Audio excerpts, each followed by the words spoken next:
Bon matin les toastés, il est 7h et quelques, je suis un peu poqué. Ouais, c'est ça. Hier soir, j'ai vécu l'enfer. Pas au sens littéral, mais... Ouais, au sens littéraire. Excusez, je me trompe, je suis fatigué.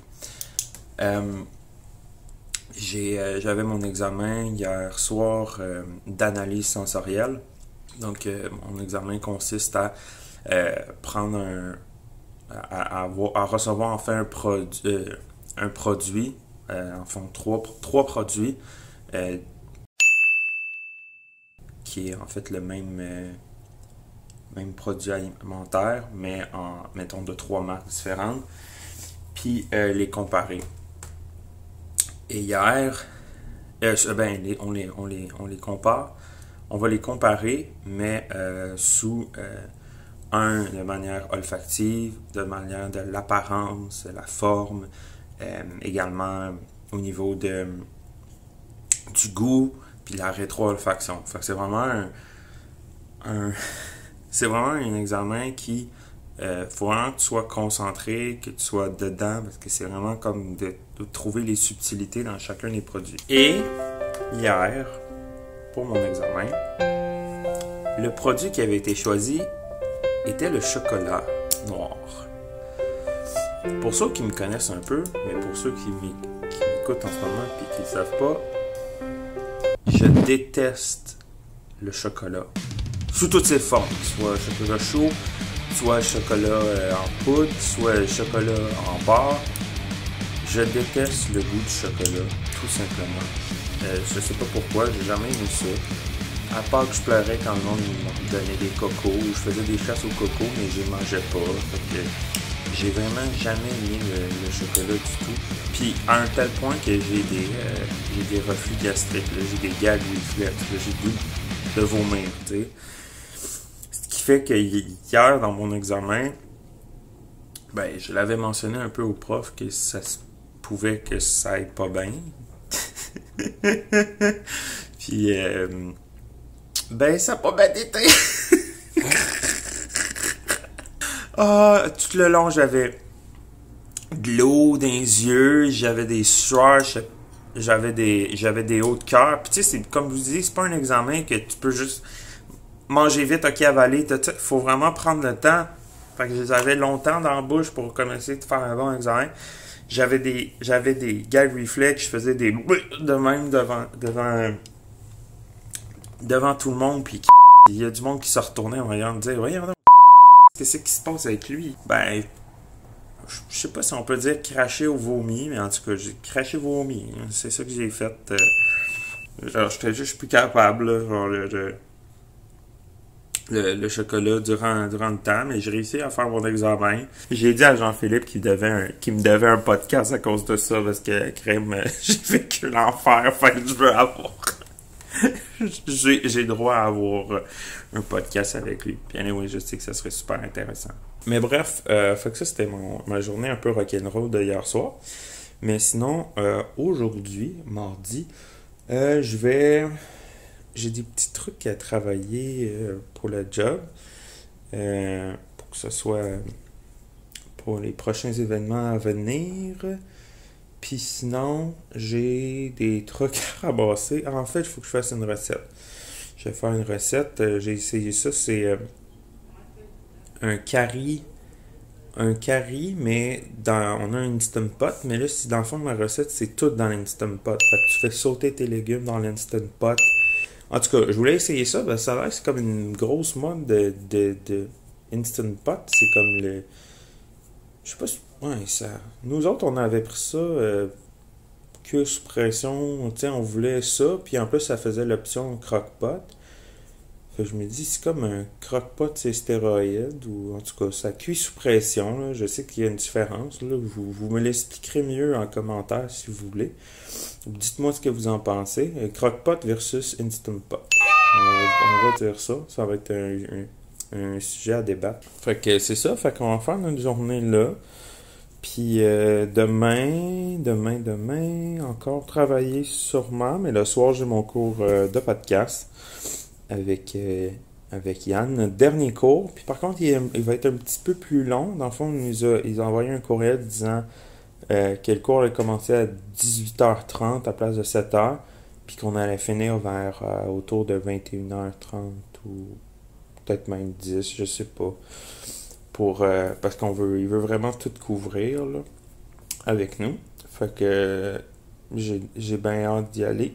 Donc, on a plein de choses à faire aujourd'hui. J'aimerais ça aller faire de l'escalade. Là. J'ai une voix qui me titille depuis le début. C'est une voix dynamique, ça veut dire qu'il faut que je saute. Puis ensuite de ça, faut juste que je m'occupe un petit peu de mes piments. Fait que ça va être ça pour aujourd'hui.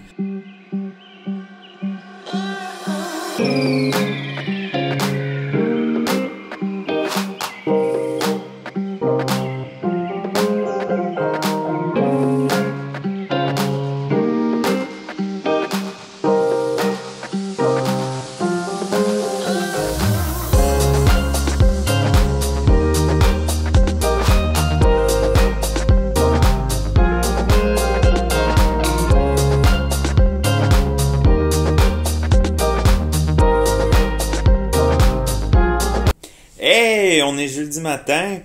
Alors hier, j'ai eu mon dernier cours-ish de podcast avec Yann. C'était vraiment cool. Hier, ça a passé tellement vite. On a commencé à 18h30, puis après, quand il a dit « Avez-vous des questions? » Tu sais, pour aujourd'hui, j'ai regardé le cadran, il était 9h45, mais j'ai rien vu passer tellement c'était cool. Hier, on a parlé de comment intégrer la vidéo dans son podcast, comment mettre en fait comment créer par exemple un podcast vidéo, quelle est la meilleure manière de le faire. Et dans le fond, on nous a parlé des différentes façons de faire que ça soit plus facile pour éditer, par exemple pour la vidéo. Ensuite, on a parlé de comment faire rayonner, puis interagir, puis grossir son podcast, c'est-à-dire bâtir une communauté. Puis ensuite de ça, fait vraiment intéressant, il nous a parlé des différentes manières de monétiser en fait le podcast. Chose que je savais pas, c'est qu'il y en a qui ont fait des campagnes, par exemple Kickstarter ou GoFundMe, pour partir leur podcast, puis j'avoue que j'ai jamais pensé à ça. Pas que j'aimerais ça le faire, mais j'étais vraiment comme intéressé. J'étais comme, ah oui, il y a du monde qui serait prêt à mettre de l'argent pour genre pour partir un podcast, pour genre soutenir quelqu'un. Fait que ça m'a vraiment...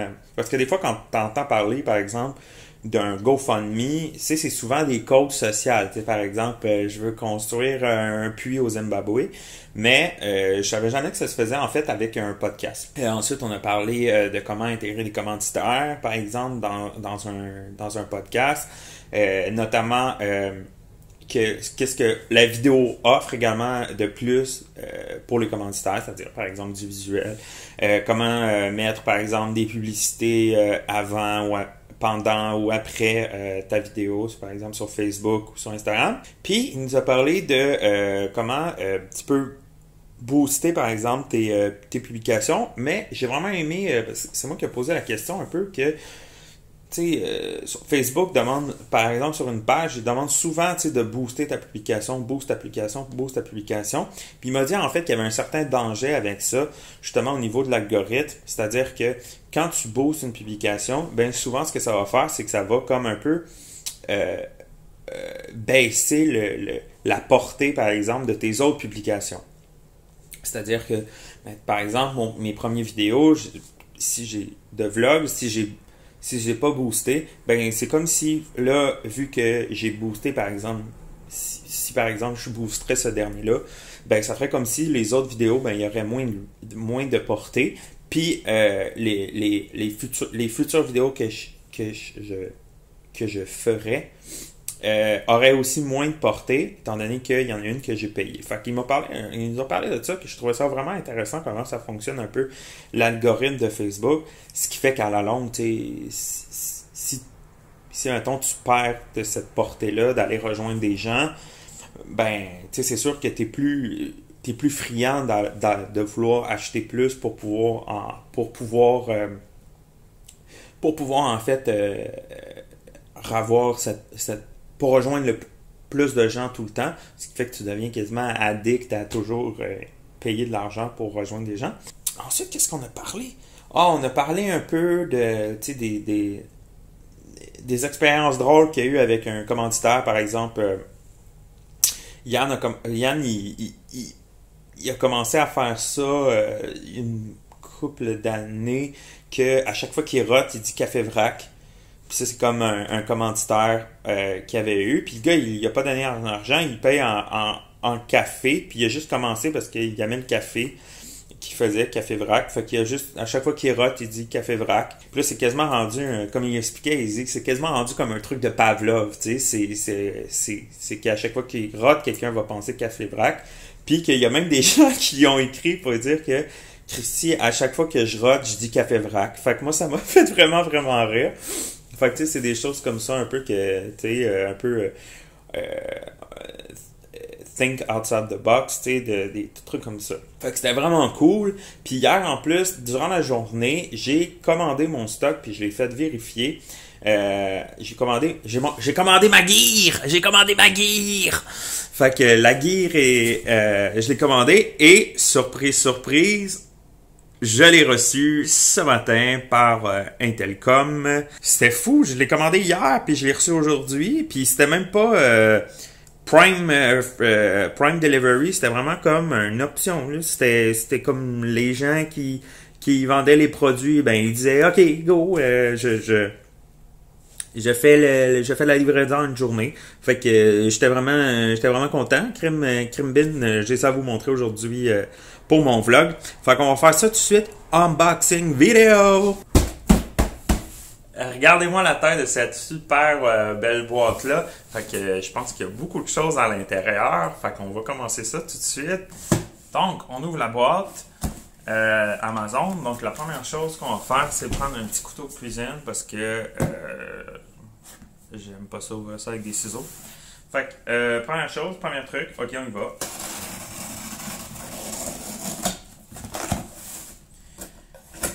Mais qu'est-ce qu'il y a à l'intérieur, Philippe? Vous allez le voir dans quelques secondes, mes chers amis. Bien important quand on ouvre une boîte, ça c'est un truc, ouvrir tous les côtés, puis faire attention pour pas que qu'on coupe rien qui est à l'intérieur. Je sais que c'est pas des enveloppes, mais quand même.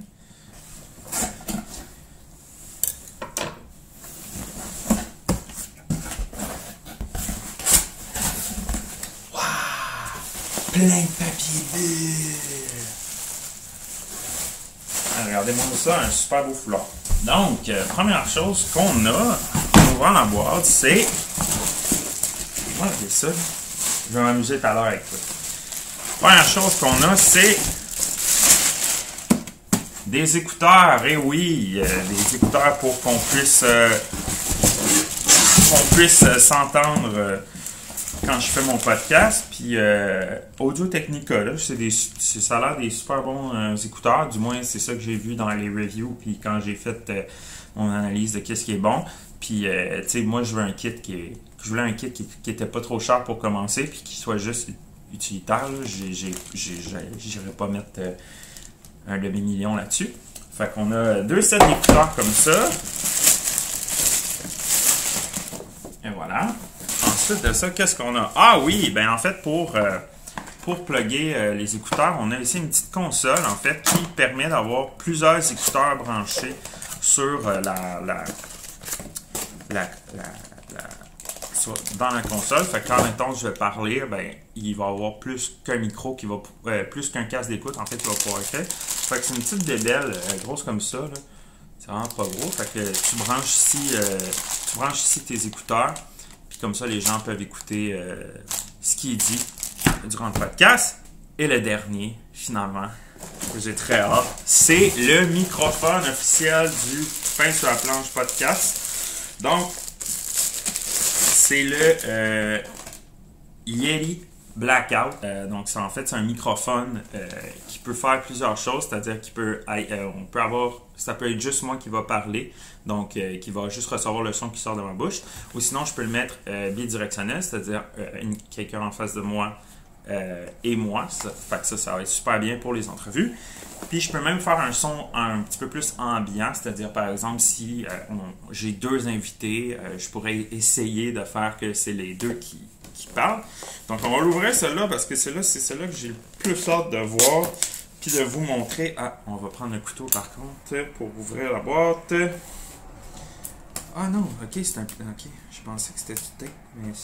Ben, c'est du tape, mais. Bordel, c'est bien tough pour ouvrir ça. Bon. Ben, je viens de couper la boîte. Fait que c'est ça.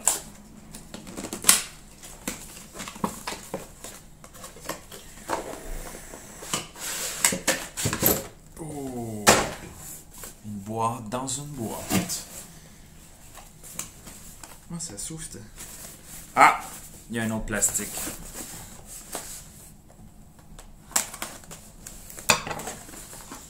Ben, ça, c'est bon signe. Ah, je l'ai même pas coupé. Je suis bien douze.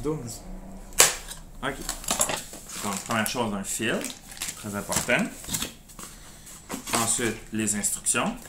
Plus important. Les règles de sécurité autour d'un micro. Je sais pas courir autour de la piscine avec. Je sais pas. Et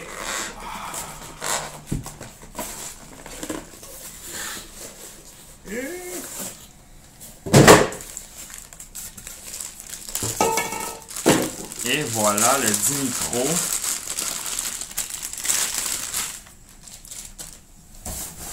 Regardez-moi ça, comment c'est beau. Ça sent bon, ça sent le nouveau. Fait que ça, c'est mon micro officiel du Pain sur la planche podcast.